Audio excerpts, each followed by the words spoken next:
so excited to continue and to conclude today. It feels, yeah, it. I'm so excited to just kind of anchor all of this home in Move Like a Leader Day 3. So this is our final day. We have been doing this training for the past 3 days. We've been talking about the different skills of inner leadership. And let me just kind of anchor us back to where we've been. So the purpose of this training, the purpose of Move Like a Leader, it's to teach you the skills of getting out of your head and bringing your ideas to life. Because many of the people I work with, we have so many big ideas. We have so many, we have visions, we have things we want to do. We have ways we want to help people, initiatives we want to start. There's just a lot of ideas that we have. Things that we want to educate. We see things differently. I have clients who are like, why isn't this connected to that? I have a client who's doing more mind body medicine. And she's like, people just need to know that this is connected to this. And there's just things you see differently, things that you know, things you want to teach and share, ways you want to help people.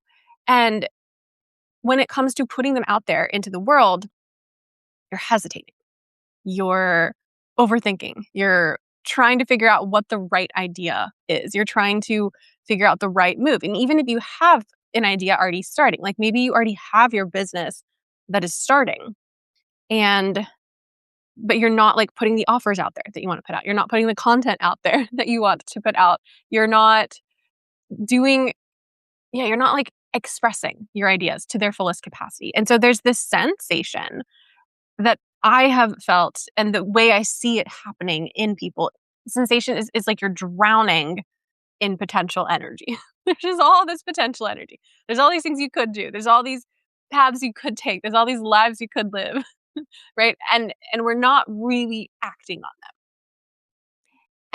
And then we beat ourselves up for that, right? Or we're kind of really in this holding pattern of waiting until we're ready, seeking additional trainings or certifications. We're just kind of in this place where, well, the reason I say drowning in potential energy is because it doesn't feel good. It doesn't feel like we're just kind of waiting for it. Yeah, it feels like there's momentum that wants to move through us, and we're not letting it move through us.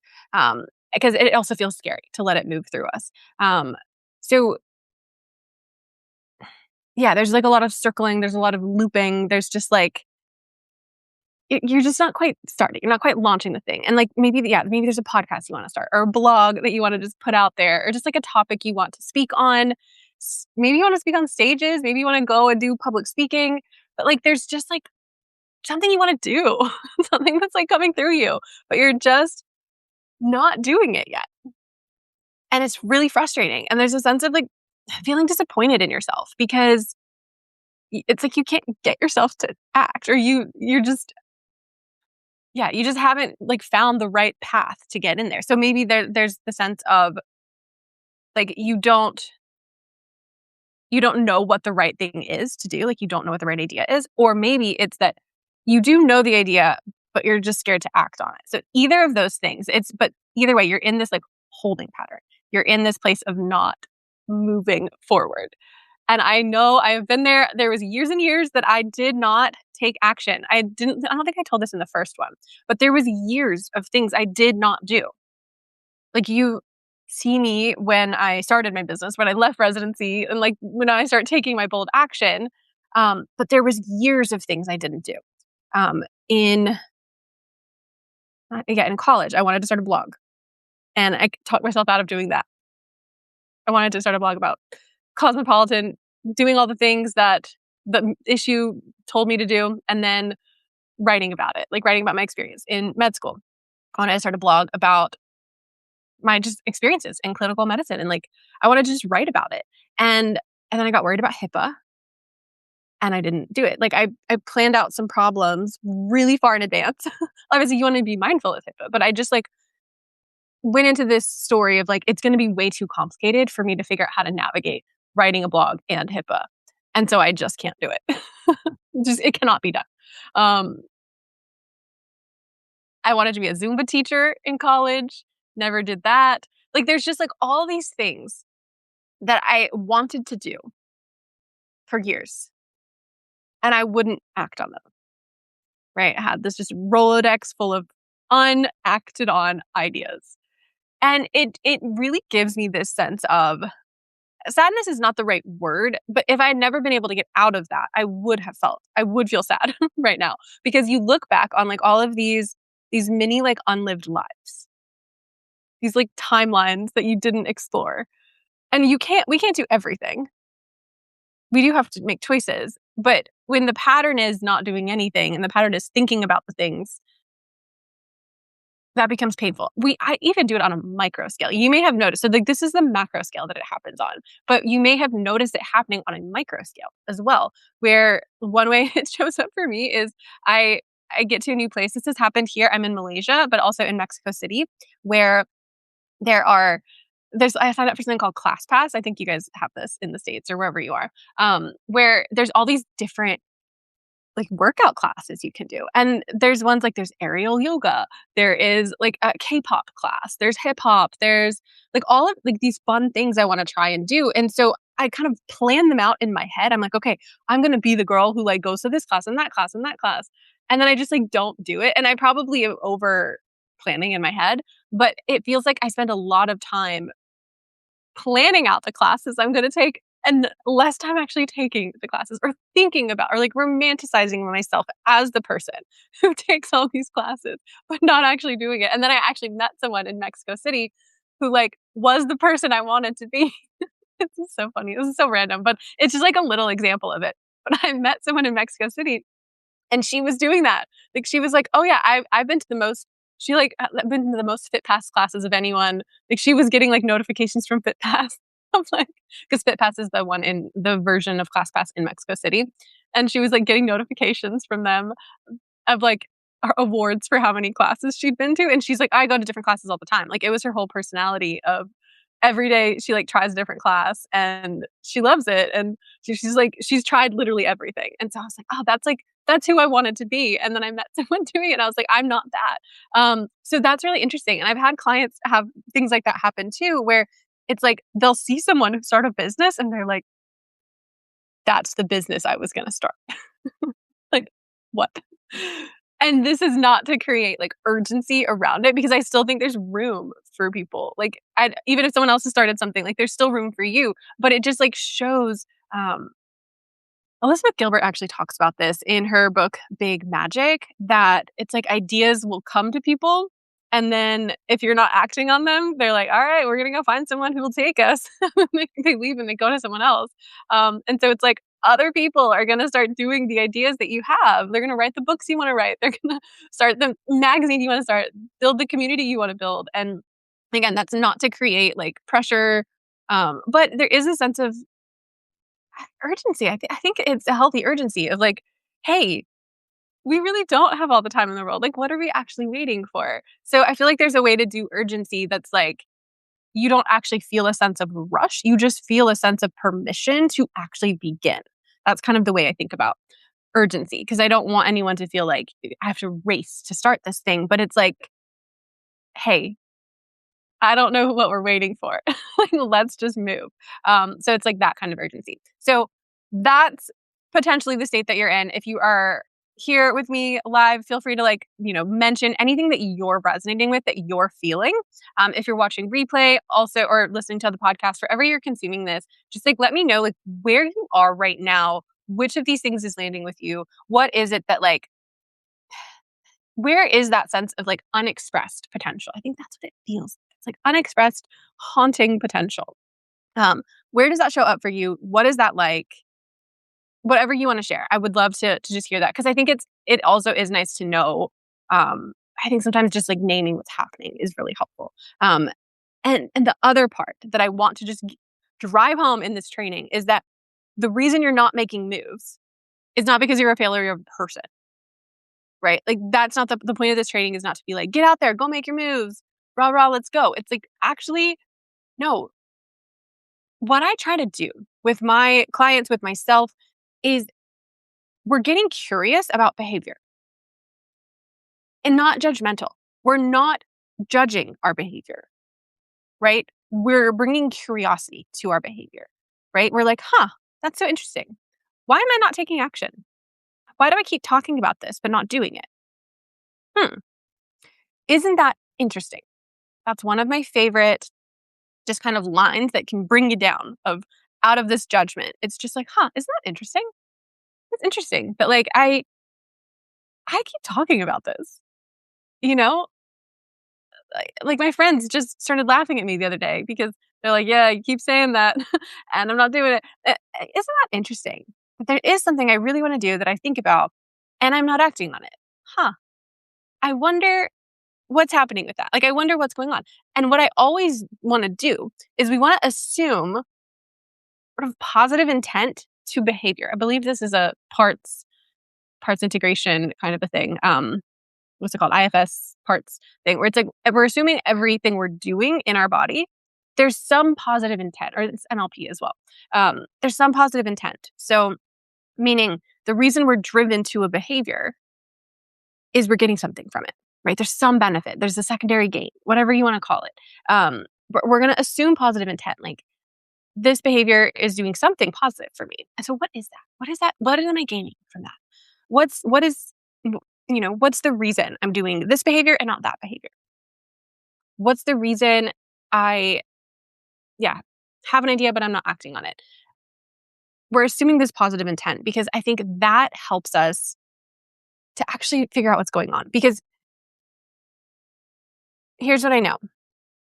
If you were fully equipped with all the skills you needed to act on your ideas, you would do it. Like you would do it because you're an action taker. You're somebody who likes to take action, right? You're not somebody who just doesn't do things. You want to help people, like you want to put things out in the world. So like, there's a reason you're not taking action. There's a reason you haven't found the right idea yet, right? There's a reason that things are not moving forward, and the reason is not you. Like it's not a you problem. It's just there's a lack of skills. Right? If your body was equipped, if your whole being was equipped to actually move these things forward, to take action on your ideas, you would do it. And so we have to assume that it's like, oh, there's nothing wrong with me. There's just like ways I'm just like untrained is the way I like to see it. I just haven't done my training yet. Right? Because and what I want to differentiate as well is there's a difference between like I'm not ready, the like I'm just not ready yet, and the like I'm untrained. Because in a way it is like the lack of training is lack of readiness, but I don't want it to be in that mindset of like training helps you prepare. If that makes sense. Does that make sense? Um, because I'm not ready yet tends to put us into a higher delay where we think there's just like more things we need to do before we start. But it's like the training is the thing that helps you start, if that makes sense. So it's like you're training and you're starting simultaneously. I think I'm probably going to need to find a better way to explain that because I don't know if that makes sense. But basically, what I'm saying is you can start building skills now, and those skills can immediately translate into action, right? It's not that you need this long period of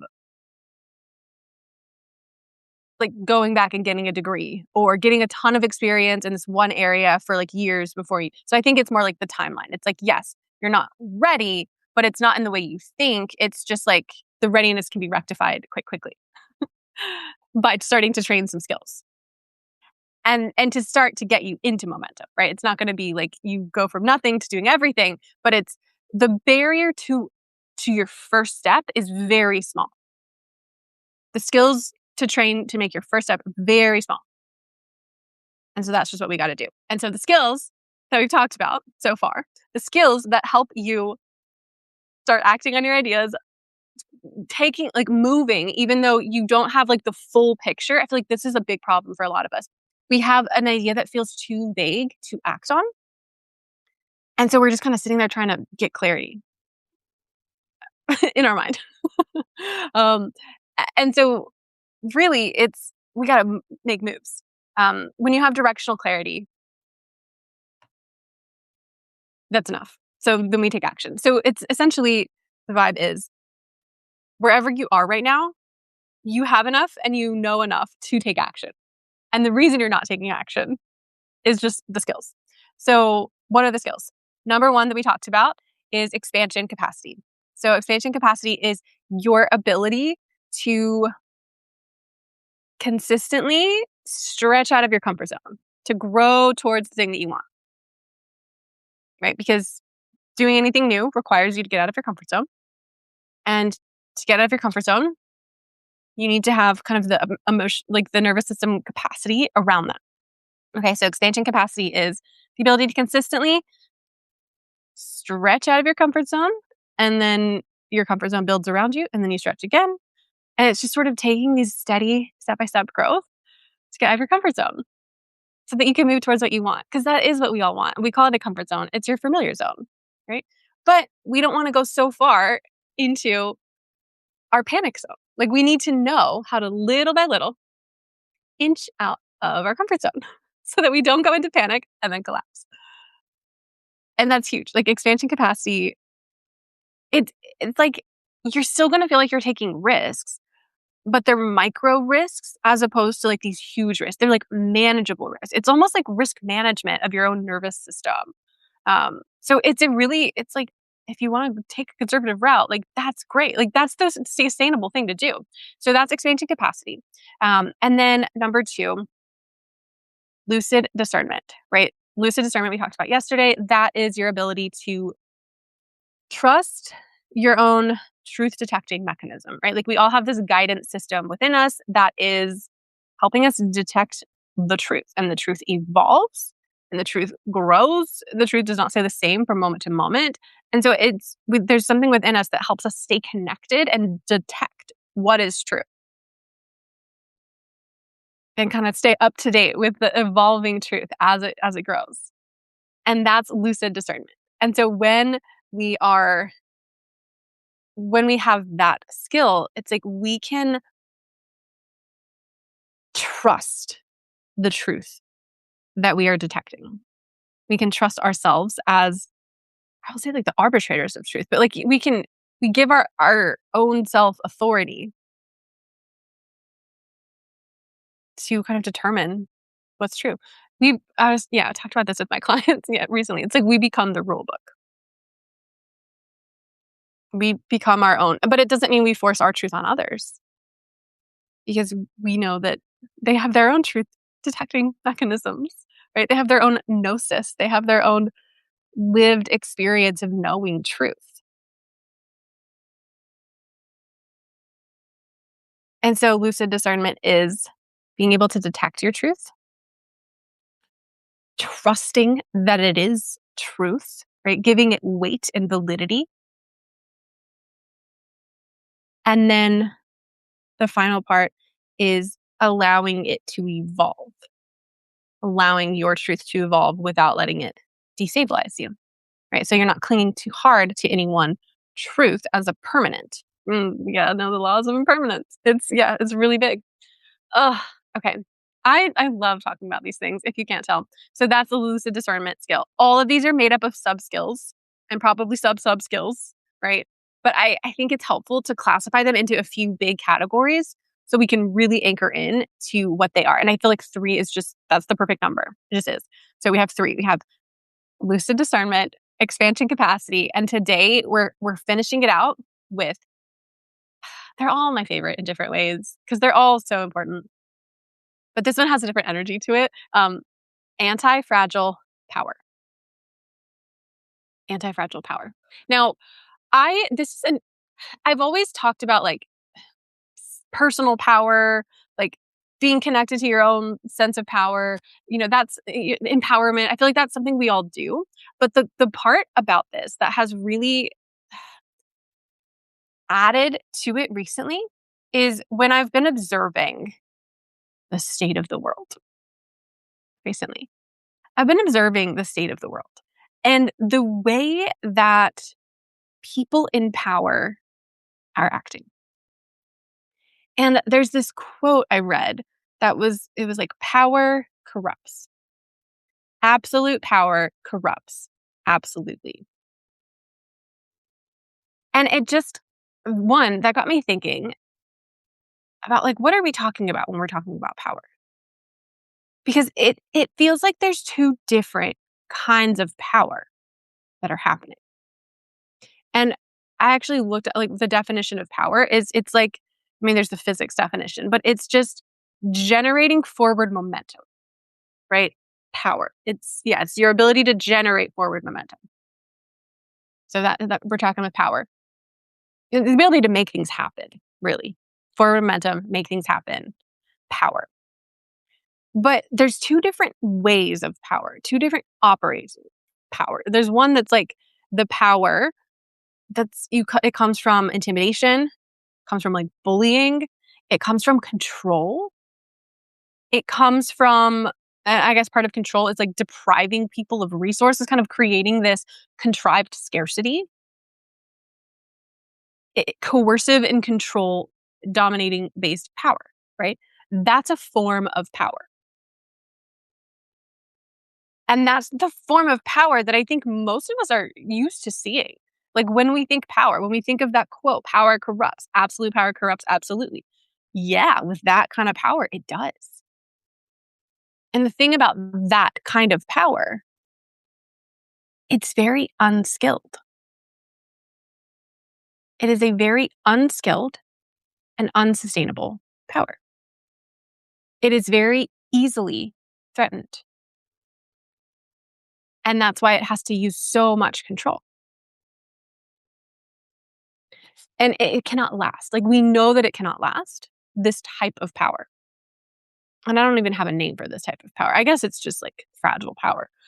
It's quite fragile, right? Because it's easily threatened by anyone's autonomy, by anyone's free will and freedom of choice, by anyone who sees things differently. It's threatened by love and joy. Like this kind of power is threatened by diversity. It's threatened by like love, joy, differences. It's threatened quite literally every moment of the day because it's not real. It's a very contrived power. Now it feels real because of the way it's being enacted upon, right? And I'm not saying we're making it up. Like when I say it's not real, I'm saying it's not based on. Uh, let's see, maybe real is not the right word. It's fragile. That's the best way to talk about it. It's like, sure, it exists. It does exist, but it's fragile. Why? Because it is derived from sources that are finite. There's only so much you can control someone. There's only so much you can extract from somebody. There's only so much you can oppress people. Like before then you have to find new things to extract and new things to oppress and more control. Like it's it's never satisfied. You notice that too, right? It can have everything it wants, this type of power, and it's never satisfied. It's like ravenous, right? Why is it ravenous? It's like a hungry ghost. Like this is a frame I've used to learn about addiction is the hungry ghost. Like the ghost can keep eating and it's never satisfied, right? It's because it's not deriving its source from anything sustainable. It's like junk food power. This is like, you know how potato chips are, they're like engineered. I don't know the exact science, but there's something about this where it's like the flavor profile of potato chips, they're engineered specifically in your taste buds to create like a continued craving, to never satisfy the craving. I think I need to look more into that because that's really interesting to me of like, huh, right? So it's never enough, this kind of power, because of the way that it's designed. It'll never feel enough. It'll never be satisfied. So that's one kind of power. And I totally agree that that kind of power corrupts. That kind of power corrupts absolutely. And this is something I'm going to be like diving into more and more, like learning about and thinking about because I think this topic is so interesting. So it's like you're familiar with this kind of power, the kind of power that has to pass laws to exclude people, that is bullied up when other people are down, right? The only way it can go up is if it's other people are down. So it's like a zero sums power, right? This is kind of how things were created in med school. There's like a contrived scarcity, right? So in med school, we were graded in relativity to each other. So you're graded on how you do in comparison to everyone else. P1, are you in the top 25%? P2, are you in the second 25%? So your grade, you only do better if someone else does worse. Right? That's the environment that is created with this kind of power. And yet, there were but you can see that it's contrived, right? Because then there's other medical schools that grade people pass fail, not in relation to each other. And are those people doctors? Like, are the outcomes of those medical schools, does one produce better doctors than the other? I don't know if that's been compared, but like, I can't imagine it's shown that the only way to produce good doctors is to compare them to each other and put them in this contrived scarcity, right? I know that that's not true. So, this is not the only way, essentially. Like, this contrived scarcity is not the only way to create the outcomes that we want. That's why it's an unskilled power, right? It's just like, it's uncreative. It's not innovative. It's like, it's so basic. It's like basic bitch power, to be honest, because it's just like, oh, okay, since the dawn of time, people have been trying to like oppress each other and colonize each other. Cool. Like, that's a cool playbook. We've seen this play out before. You guys know that, right? Like, we've done this. It hasn't ever been, it's never been like, what a successful dictatorship. I'm just laughing because it's so ridiculous, right? It's never been like, oh my God, that dictator, they just nailed it. They like, all the outcomes were great for everyone. Things were so good. Like, this is the gold standard of dictatorships. Like, that's never occurred. It's never ended well. Oh, the Roman Empire, what a beautiful, serene experience of time. Like, no, it's never ended well. So it's so interesting. It's like, we don't learn. We're not creative at all. We don't learn from our mistakes. We're not creative. Anyways, that's kind of off topic. But the point is, that is a fragile ass power. It's a weak ass power. In Australia and New Zealand, they're like, sweet ass, weak ass power. Okay. But there's a different type of power. And it's anti-fragile power is the thing I want to talk about. But I think the kind of clearest example of this, that what I love about this kind of power is it grows and it's amplified when it's shared. And I had this like desire to watch the Bad Bunny Super Bowl thing again yesterday. I've like watched it a couple times and I was like, what I really noticed this time watching it is he's like a pass the mic kind of a person. Like, his power feels amplified when he's sharing the spotlight with other people. You know what I mean? Like, because it's like he is the star, but he's not the star, because you can see even in him where it's like he's getting the most joy, like at the end when he's having everyone, oh, I feel like emotional. um,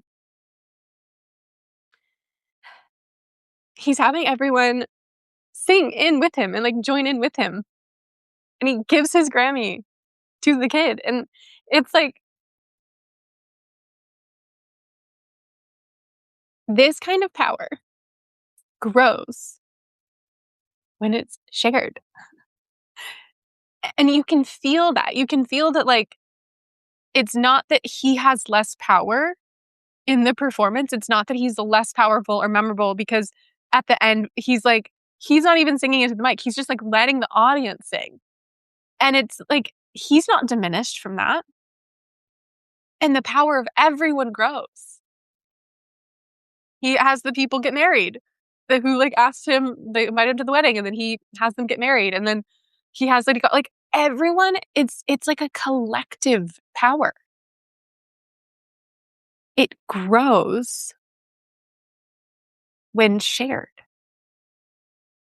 because it's based on what's real. There is this teaching from A Course in Miracles that's like, nothing real can be threatened. Nothing real can be threatened. And when the deeper you go, and I wanna always be careful to not have, like, any spiritual bypassing language because it's like, it's this and, like, people are under threat, that is all real, and you go deeper into, like, if you guys have ever had experiences of, like, deep meditation where you're in this, like, space of, like, just true oneness, where your heart just feels so open and expanded, when you feel even just like a connection of love to somebody, like a true, like unconditional sense of love with somebody. It's real. There's just like this reality to it that just doesn't it cannot be threatened. Like you feel a sense of like this was always it. Like like separation is not real. Like there's and not even to get heady around it because it's just like there is this depth, there's this place, this source of real power that it cannot be threatened by external conditions because it's sourced from something real. It's sourced from love. It's sourced from joy. It's sourced from like collective expansion. It's sourced from inclusion. It's like a more is more is more. It's a multiplicative power. And nothing that is real can be threatened. And that's why it's anti-fragile, right? And so the definition I created around it is it's anti-fragile power is your ability to generate forward momentum independent of external conditions. Independent of external conditions. And so it cannot be threatened because it doesn't, like someone else can have power and it doesn't threaten your power because this is anti fragile.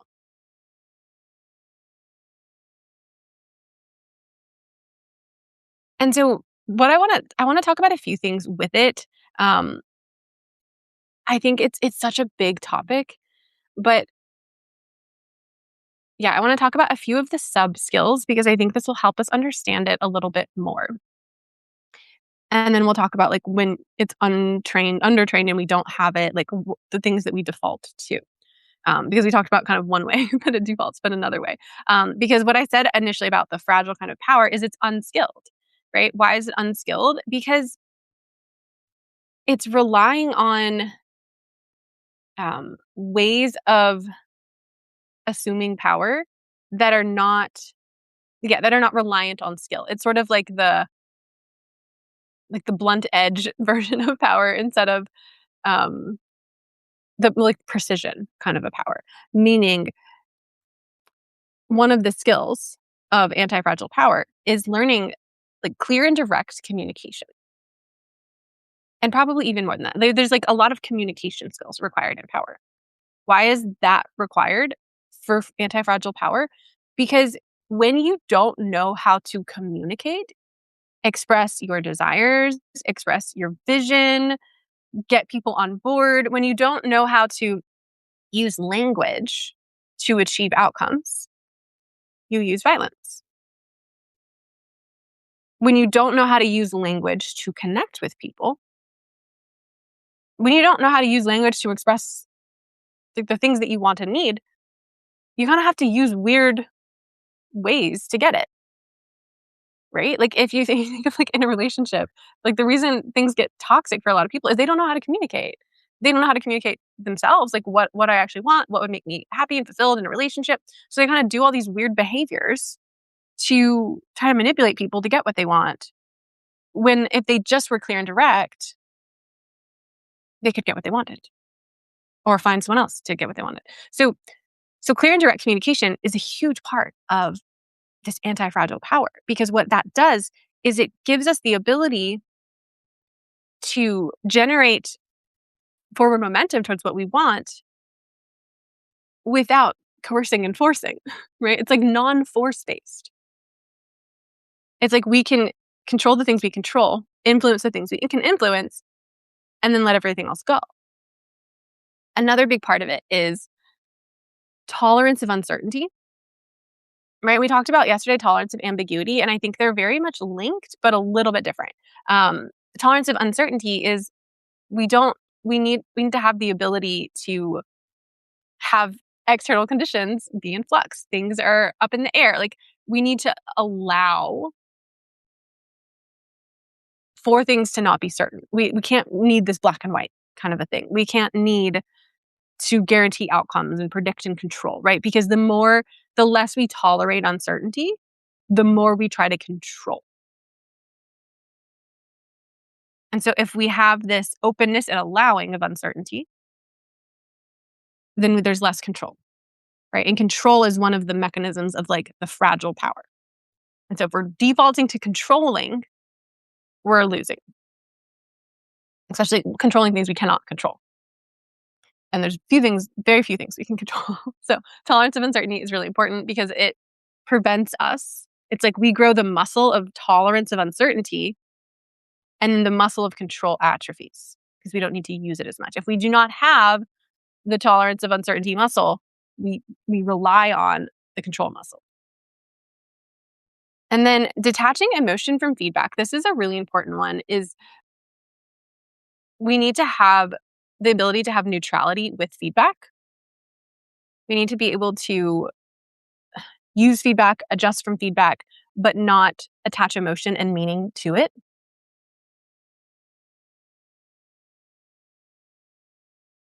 We need, probably one of the biggest ones, connection to an intrinsic power source. Right? We need to have our own source of power. Where does power come from? We need to be plugged into our own power source. And we need to have like a ritual to getting connected to our intrinsic power source. We need to know what it feels like. We need to be able to connect to it. And then we need to do that consistently, right? So connection to an intrinsic power source. And part of that too is also being able to self-validate, self-praise. And that's part of they're all so connected because it's part of the, what's called the internal locus of evaluation, right? So you see how they're all related, right?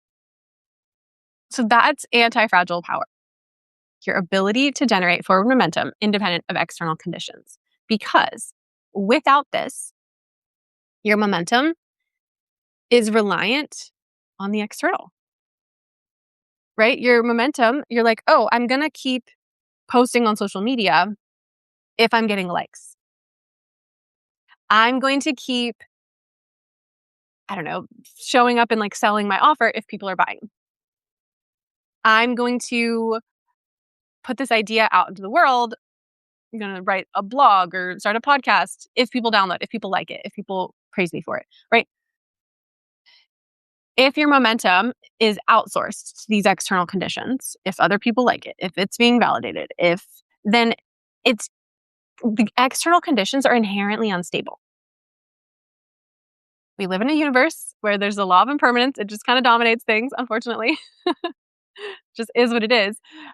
So anytime external conditions shift, if you don't have this anti-fragile power, anytime external conditions shift, it feels like a threat to your power. It feels like a threat to your ability to continue to generate forward momentum, your ability to continue to achieve the outcomes you want, right? You're like, well, if this external condition isn't doing what I want it to do, I do not have the power to generate the outcomes that I want. So it feels threatened.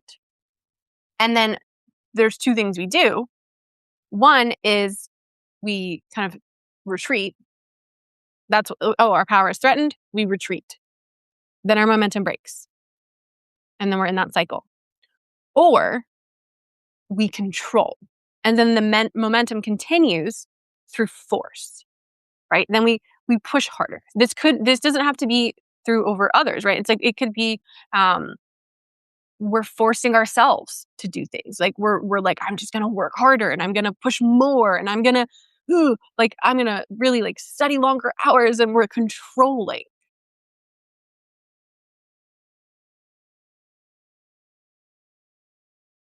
There's like almost like there's an override that you're pressing to override other people or override ourselves, right? And so that's the problem with fragile power, right?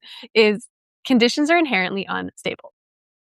And if our momentum, if our ability to to make things happen, if our ability to generate forward momentum is threatened by external conditions shifting, it is easily threatened. So if things are going well, we keep moving forward. I'm getting validation from others. I keep moving forward. If people are doing what I want them to do, I keep moving forward. If the market's behaving the way I want it to behave, I keep moving forward. But if there's a recession, right? Like if the market shifts, if people stop buying the same way they used to, if the algorithm changes and I'm not, my posts are not getting pushed out to as many people. I'm talking more to online business things. But then all of a sudden, my power is threatened. I retreat or I control. Either way, you start to lose. The moment your power is under threat from external conditions shifting, you have a limit to your ability to move.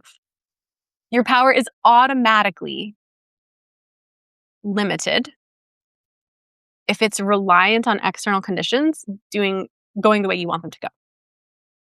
That is a very weak power. You can see that. It's just clear, right? there's a limit to that because there's a limit to how much you can control. Right? So it's like I rely on other people acting a certain way for me to feel power. We're already losing. It's already game over. And so what we need to do, and this is a long ongoing lesson. Like this is something I am working on always, I'm doing, but it's like you can see how powerful the skill is for your ability to lead a business, for your ability to lead yourself, to lead your family, your ability to do anything. It's like this kind of power is the kind of power. It's huge. Think about this, picture this. You have the ability to generate forward momentum, to make things happen, regardless of external conditions. What does that do for you? I don't know, like a Sia song comes to mind, like, I'm unstoppable. Like it really is though, because it's like, oh, how could that be stopped? How could that power be stopped? Exactly. It just stops when you stop connecting to it. So if you can train this, right, there's different places to train. And all of them are important, but I think the one that's maybe the simplest to train at the beginning is learning how to connect to your own intrinsic power source. And it's making the conscious decision that I want to wake up every day and I want to connect to my own source of power. I want to connect to the source of power that can generate forward momentum, that can make things happen regardless of external conditions. It's just a decision to make every day. You make that decision, but you need to know how to connect to it. And then you need to train all the other skills too, so that you can maintain that and do that. Because if you can't clearly communicate things, your power falters. If you have a lot of emotional reactivity around different feedback, power falters. So it's like all the things are really important part of it. So connecting to your own intrinsic power source. It's so fun. So I actually recorded a mantra on maybe 2 weeks ago on my podcast. So I start with that. That's such a powerful one because what I do every Monday, I do mantra Mondays where I'm recording. I give you this mantra to help you just kind of connect to different leadership parts of you. It's like activating, I call it an inner leadership activation, right? So I'm helping you activate different leadership states. And so I did one about 2 weeks ago. It's about, I think just last Monday, your power. And so listen to that.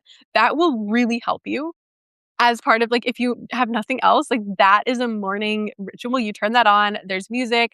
I'm in there reminding you of your power. I'm giving you things to do, postures to take on, all of that to help you connect to power, your own power source. If you have any other rituals that are helpful, like a movement can help you connect to your power. This morning, I was listening to, music is so good. Music is such a good power state activator. There's a playlist. I usually have my own playlist I do, but then there's one which I just found so cute. It's called Iced Matcha Dreams.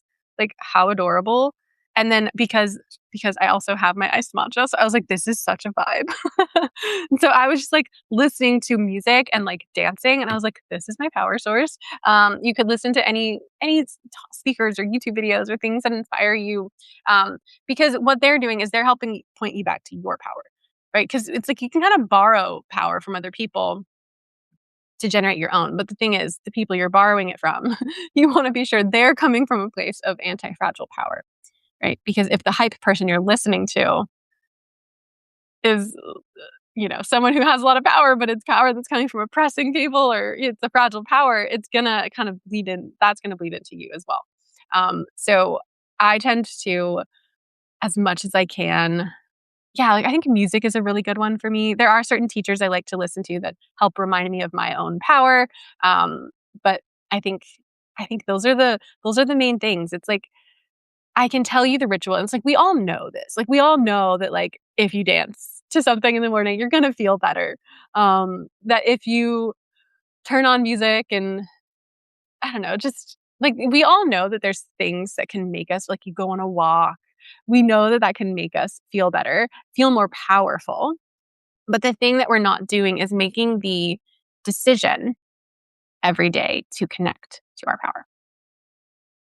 We're not making the decision every day to say, I'm going to connect to that place of power within me that exists regardless of external conditions. And I guess that's probably the first step is making that decision so that we connect to that place of power. I'm making, and I think, yeah, if you get nothing else from this training today, that's huge. It's just, can you wake up every morning and make this decision? Today, I'm going to choose to connect to my source of power, my anti-fragile power, so that I can make things happen regardless of external conditions. Today, I will connect to my anti-fragile power. If you can just make that decision every day, doesn't mean you have to be connected to it all day. But if you just start making that decision, I'm going to connect to my intrinsic power source. I can generate momentum regardless of external conditions. Boom, everything changes. I mean, little by little, but everything changes. I think that's something that's really interesting. It's like, what's the decision you make that changes everything?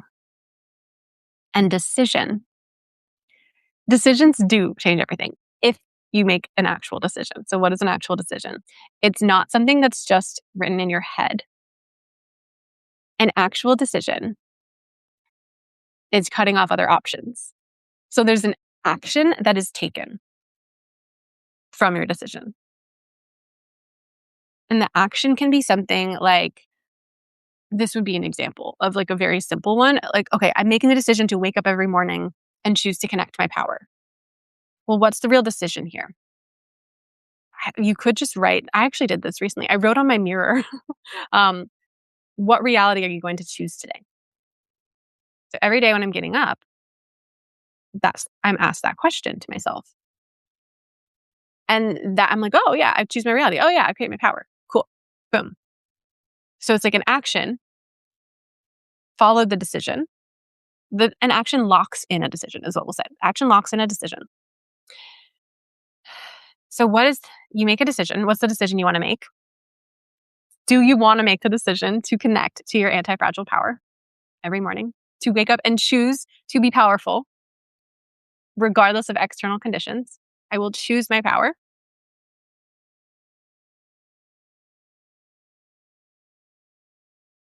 And then what is the action you'll take that makes that inevitable? That makes that a reality? That locks that in?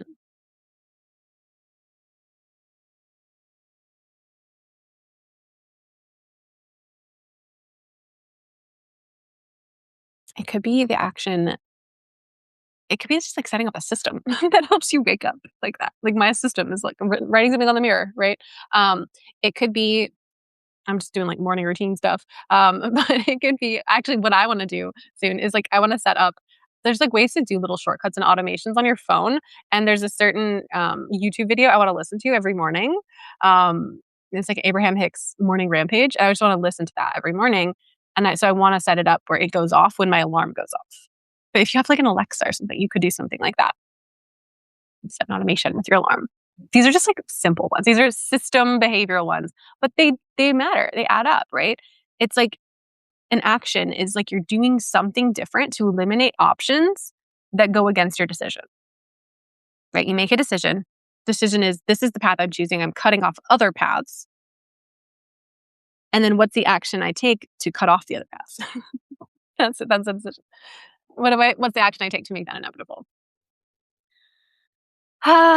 Okay, my loves. This was so beautiful. Anti-fragile power. And the action you can take is you can go listen to the Mantra Mondays of the Anti-Fragile Power. It's like you are powerful, I think is what it's titled.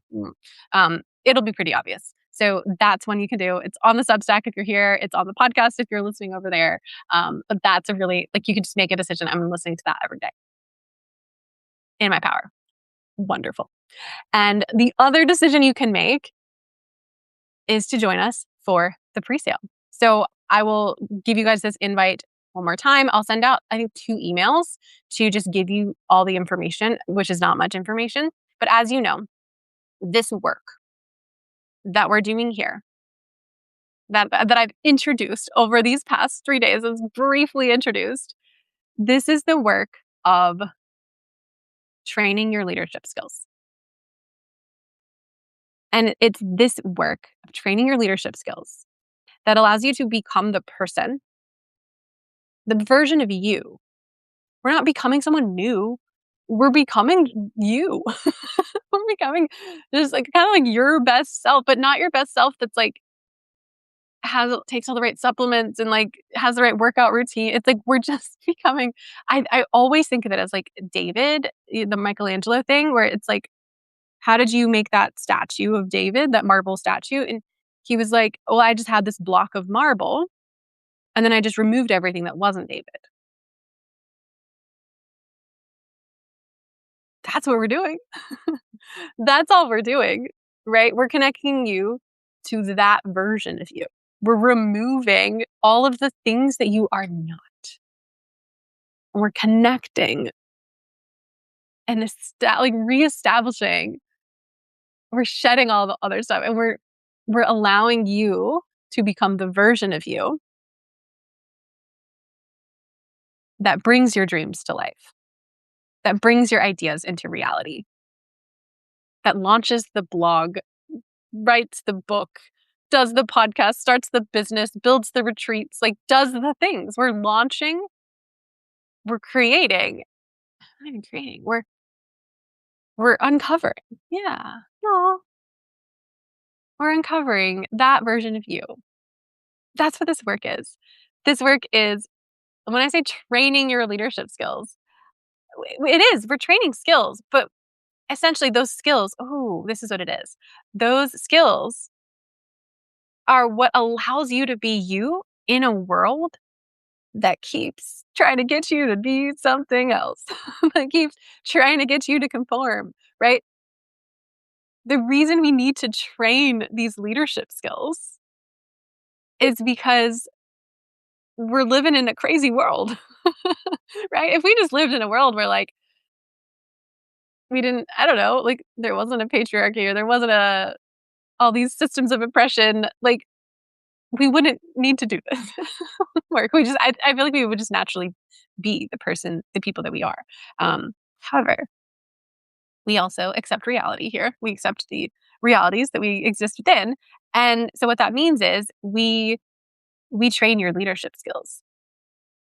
We train them so that you can be the best version of you. And it's not even the best. I don't know if the best is the right word. It's like the truest. So you can be the truest version of you. And the truest version of you wants to bring your ideas to life. Well, we're just going to end on that because that is something I listened to this in a podcast like years ago, maybe 10 years ago, and it's still stuck with me. Your true self wants to participate. Your true self wants to participate. It wants to participate in bringing an idea to life. It wants to participate in sharing your gifts with the world. Like it wants to just participate in a movement you care about. It's like your true self is like, put me in, coach. I want to participate, right? And so that's what we're doing. We are training your leadership skills so that your true self can participate in the work it's here to do. And work, you might have a bad association with that, just in the day-to-day actions that you're here to do.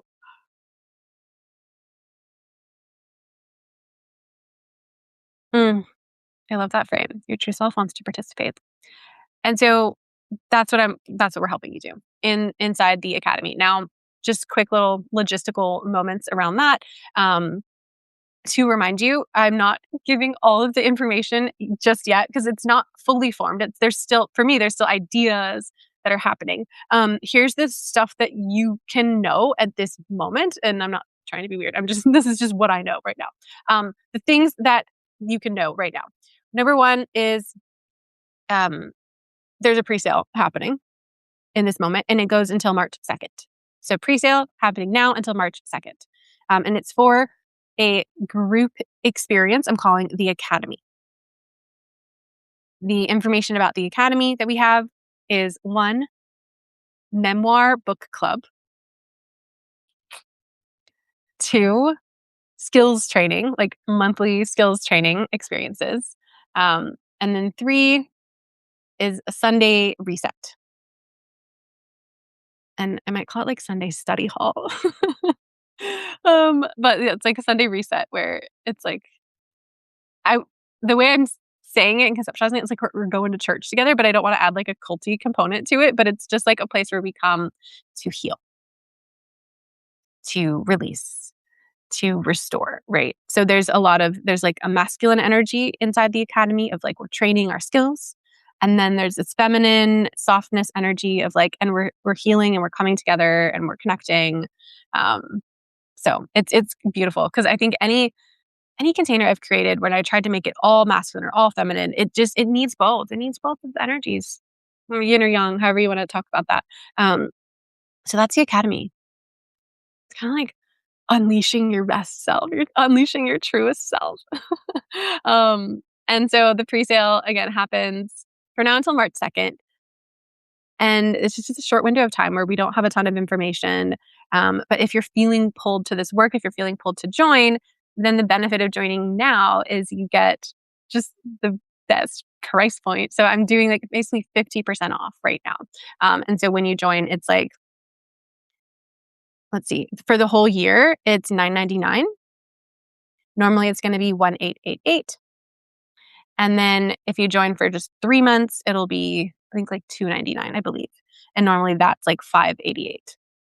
So you are getting around 50% off, a little give or take, by joining in this moment, by taking advantage of this. And so if that is something that feels correct for you to join, I would love to have you. If you have questions about it, please feel free to ask me questions, send them my way, ask if it's right for you, if you feel like it'll help with X, Y, and Z. Yeah, I'm happy to answer any questions, but that is the invitation for you. I feel like there was one other thing. Oh, yeah, just other things. Okay, so pre-sale goes now until March 2nd. And then what else is happening? The actual doors will be opening March 22nd. And then the actual program will start April 5th. Like the beginning of it will start April 5th. And then from there, what I imagine is we'll have open enrollment like every 3 months for that. So that's just kind of what I'm envisioning. That's what I know at this moment.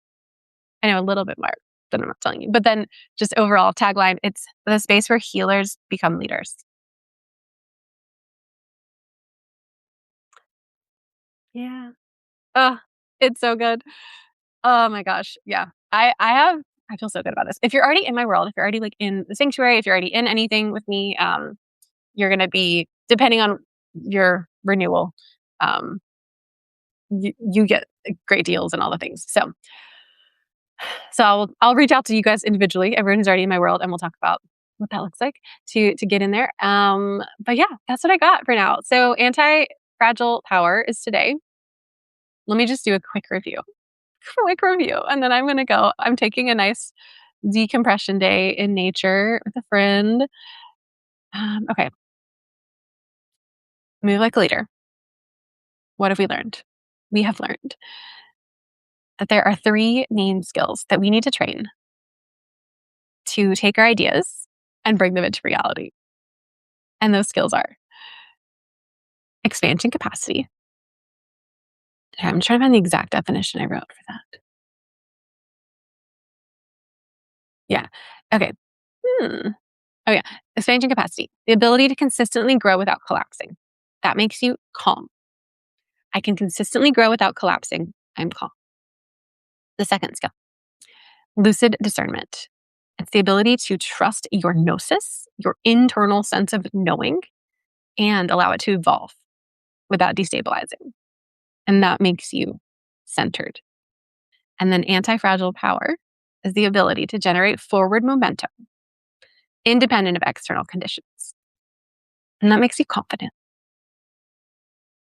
So, with these three skills, you become the calm, centered, confident leader who brings your ideas to life. And if that's the work you want to do, you're invited to join us for the pre-sale, ending on March 2nd. And the pre-sale is for the Academy. All right, my loves, thank you so much for joining. And I'm off to a lovely little getaway just for overnight. I'm gonna spend time totally disconnected from social media. I have a no social media day today until 5 p.m. tomorrow. Ooh, hell yeah. I'm so excited. That's what my friend and I are both doing. We're like, no social media, journals, whatever. We'll like be taking pictures and stuff, but not social media. All right. That's all I got. I hope you have a wonderful weekend and I'll see you soon.